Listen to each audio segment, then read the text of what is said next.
PIB do Brasil tem alta no primeiro trimestre, puxada pelo crescimento do comércio. Por falta de diesel, na Argentina, caminhoneiros esperam até 12 horas para abastecer. Polícia investiga a ligação do PCC com empresa de ônibus que tem contrato milionário com a Prefeitura de São Paulo. Um feriadão de 4 dias começa a festa dos 70 anos do reinado de Elizabeth II. Desabrigados pela chuva em Pernambuco são quase 10 mil e o número de mortos continua subindo. A Alemanha lança tarifa única de trem mais barata para incentivar a economia de gasolina. A força da TV, pesquisa mostra que quase 80% do consumo de vídeos é por aqui. Um movimento que espalhava suas ideias nas farmácias é a Conjuração Carioca, no projeto da Band dos 200 anos da independência. O melhor basquete do mundo ao vivo na tela da Band. O primeiro jogo das finais da NBA é hoje, a partir das 10 horas. Neymar, que era dúvida por contusão, vira destaque em goleada da seleção contra a Coreia do Sul. Deu trabalho, mas ficou pronta. Museu inaugura em Nova York estátua de cera da cantora Anitta. I'm so hot! Primeiro turista espacial brasileiro retoma treinamentos para lançamento do foguete neste sábado. O Jornal da Band está no ar.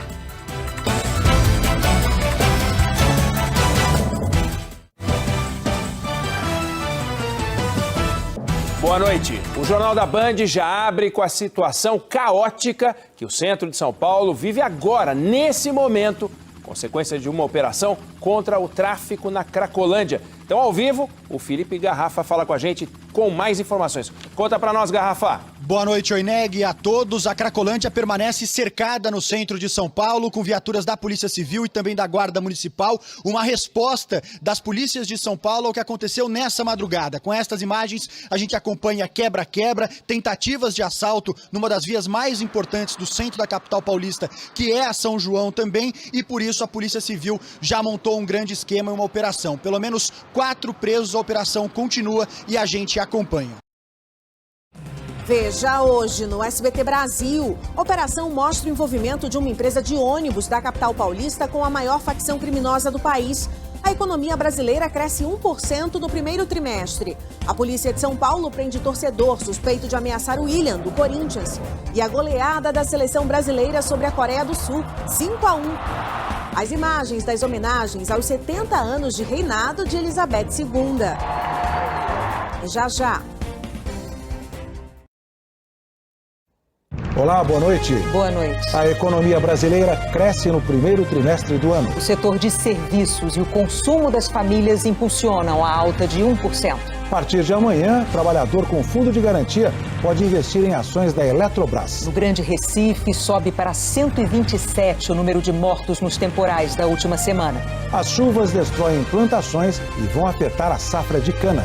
Parentes, amigos e colegas de trabalho prestam homenagem ao jornalista Tim Lopes, assassinado por traficantes 20 anos atrás. O Ministério da Saúde decide prolongar a campanha de vacinação contra o sarampo e a influenza. Na Grã-Bretanha, a Rainha Elizabeth II completa com festa 70 anos à frente do trono.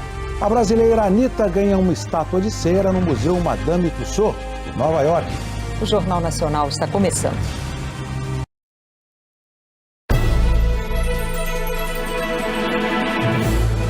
Quinta-feira, 2 de junho. O Jornal da Cultura está no ar com os seguintes destaques. O setor de serviços impulsiona crescimento de 1% do PIB no primeiro trimestre do ano e resultado coloca o Brasil entre as 9 maiores economias do mundo. Com a justificativa do risco de desabastecimento do diesel, ministros e aliados de Jair Bolsonaro travam disputa para aprovar um decreto de calamidade pública, o que abriria caminho para o governo gastar mais a 4 meses da eleição.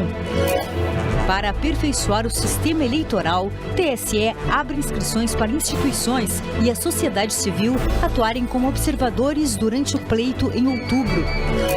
Suprema Corte tira da pauta julgamento sobre marco temporal de terras indígenas, no mesmo dia em que o presidente da República veta projeto com mudança no nome Dia do Índio.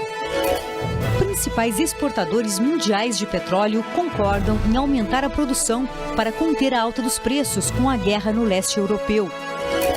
Começam as comemorações dos 70 anos do jubileu da Rainha Elizabeth na Inglaterra.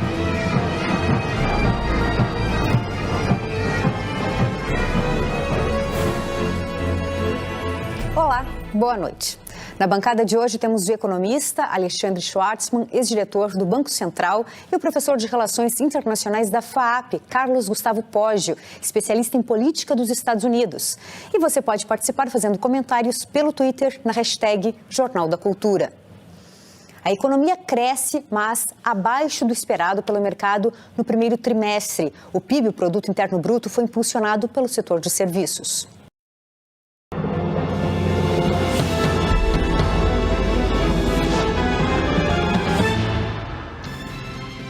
Sozinho, o ministro do Supremo, Nunes Marques, derruba a condenação do Tribunal Superior Eleitoral que cassou o deputado bolsonarista que divulgou notícia falsa contra as urnas eletrônicas. A reação foi imediata. A Carolina Brígido apurou que, nesse momento, impera entre os ministros do Supremo um grande incômodo em relação a Nunes Marques. Setor de serviços impulsiona o crescimento da economia no primeiro trimestre. Depois de São Paulo, o Rio de Janeiro também volta a recomendar o uso da máscara.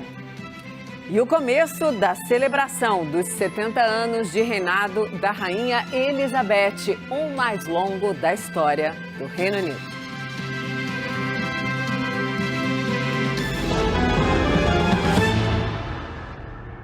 Olá, boa noite, seja muito bem-vinda, seja muito bem-vindo. Começamos com a notícia da noite que mais reverbera agora.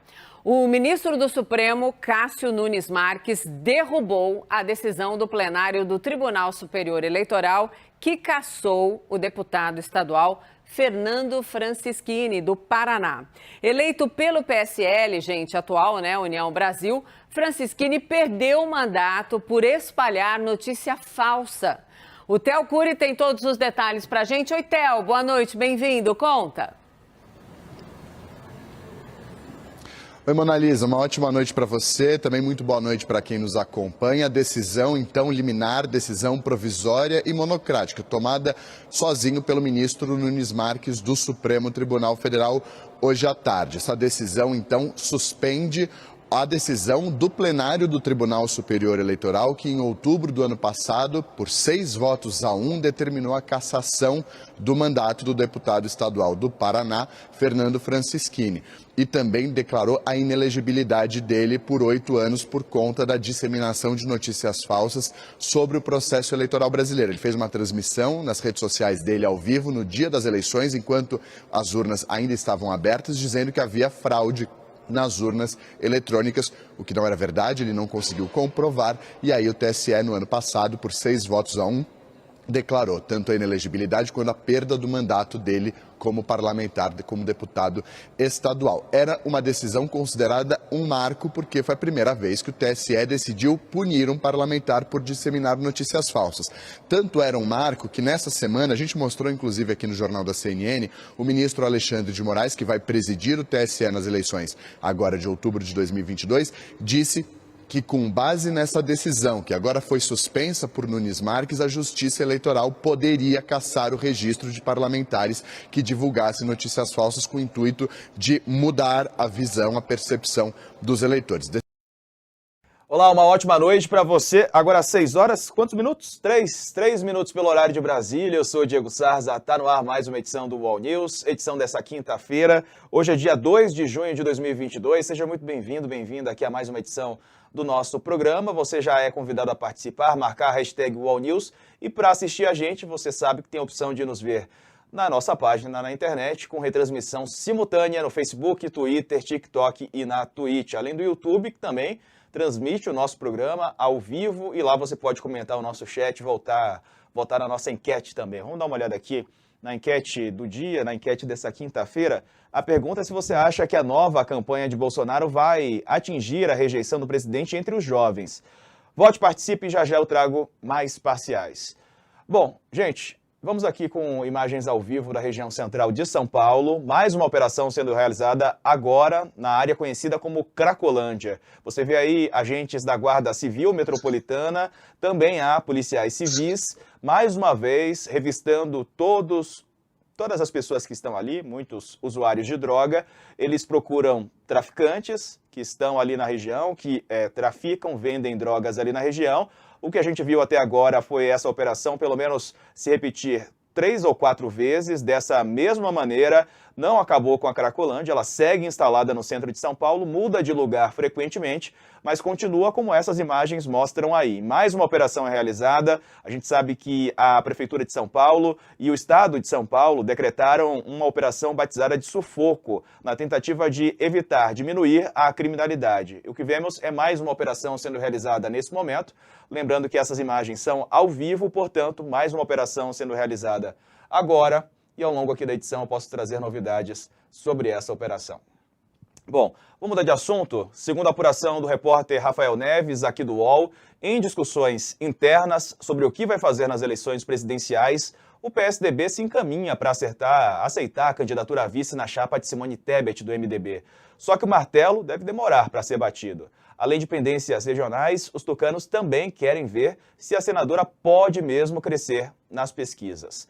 Procurados, integrantes do PSDB dizem que as negociações vão respeitar o que eles chamam de tempo da política.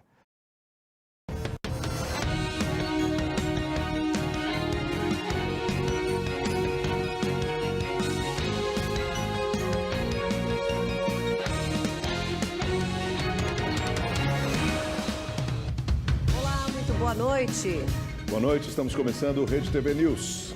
Produto Interno Bruto cresce 1% no primeiro trimestre. É o terceiro resultado positivo seguido. E foi o setor de serviços que apresentou o melhor desempenho econômico. Laudo do IML do Rio de Janeiro aponta que jovem pode ter sido envenenado por chumbinho. A madrasta suspeita de cometer o crime já está presa. Tem a última reportagem da série especial sobre segurança pública. Nós vamos mostrar que muitos projetos para endurecer as penas aos criminosos estão parados no Congresso Nacional. Há também propostas de modificação no Estatuto da Criança e do Adolescente, como a redução da maioridade penal, por exemplo. A estreia do quadro Casos de Polícia. Hoje vamos relembrar o assassinato da advogada Mércia Nakashima. Para a família, a justiça ainda não foi feita por completo. Embora passaram-se todos esses anos, a gente ainda não tem esse sentimento de justiça.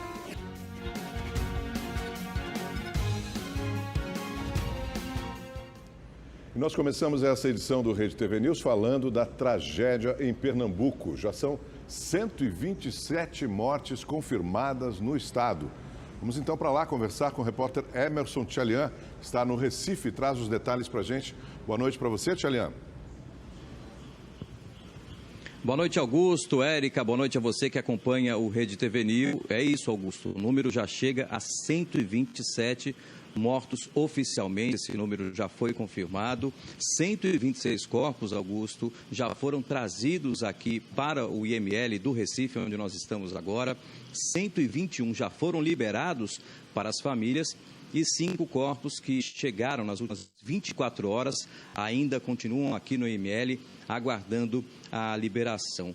Augusto e Érica, hoje apenas um ponto de buscas aqui na região metropolitana do Recife, em Camaragibe, cidade bem próxima aqui ao Recife, apenas um ponto de buscas que continua até agora com uma pessoa desaparecida, uma senhora, uma mulher de 43 anos, Dona Mércia, que continua desaparecida. Acabei de falar com os bombeiros que estão lá e as buscas continuam. E os cães farejadores têm tido uma participação fundamental nesses trabalhos de resgate aqui por todo o Recife e região metropolitana. São cães farejadores que vieram de várias partes do Brasil com equipes do Corpo de Bombeiros e estão lá agora, concentrados neste momento, nesse difícil trabalho de localizar a última pessoa desaparecida em soterramentos. Veja agora na reportagem.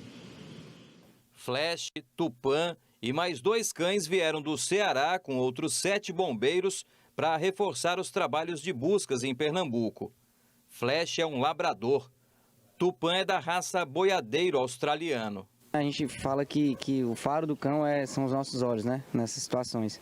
Então ele é através do odor que sai, né, das vítimas, sejam vivas, sejam já em óbito, o cão consegue localizar e identificar.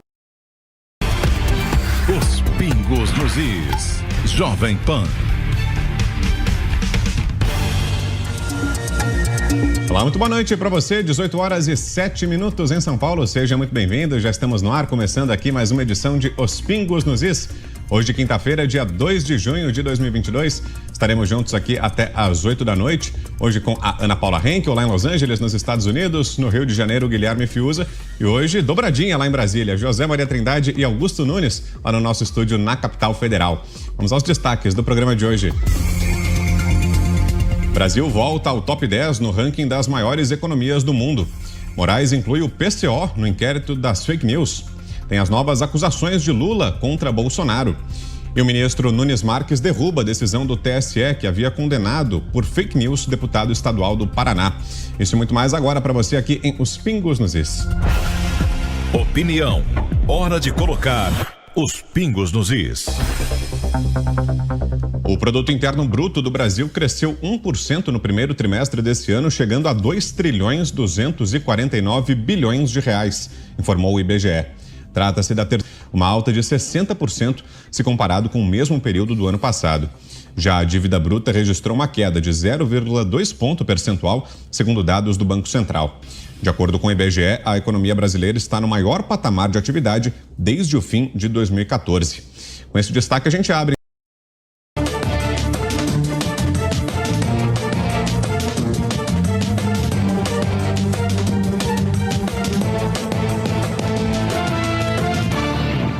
Boa noite. As famílias brasileiras consumiram mais serviços nos 3 primeiros meses deste ano. E, principalmente graças a isso, a economia do país cresceu 1% na comparação com o fim de 2021. Com isso, superou o patamar do último trimestre antes da pandemia. Nossas exportações também aumentaram, graças à alta das commodities que o Brasil vende para fora. Os investimentos, que são fundamentais para sustentar um crescimento futuro, tiveram queda. Inflação, juros e desemprego em patamares elevados continuam como obstáculos a superar. Carlos Alberto Sardenberg analisa os números da economia. As buscas pela última pessoa desaparecida após as chuvas em Pernambuco. Guerra na Ucrânia. Volodymyr Zelensky reconhece que o exército da Rússia controla 20% do país. Mas a música aproxima. O encontro entre um regente ucraniano e um pianista russo no palco da Orquestra Sinfônica de São Paulo. Em Londres, o primeiro dia de comemorações pelos 70 anos do reinado da Rainha Elizabeth. E os gols da Série B do Brasileirão.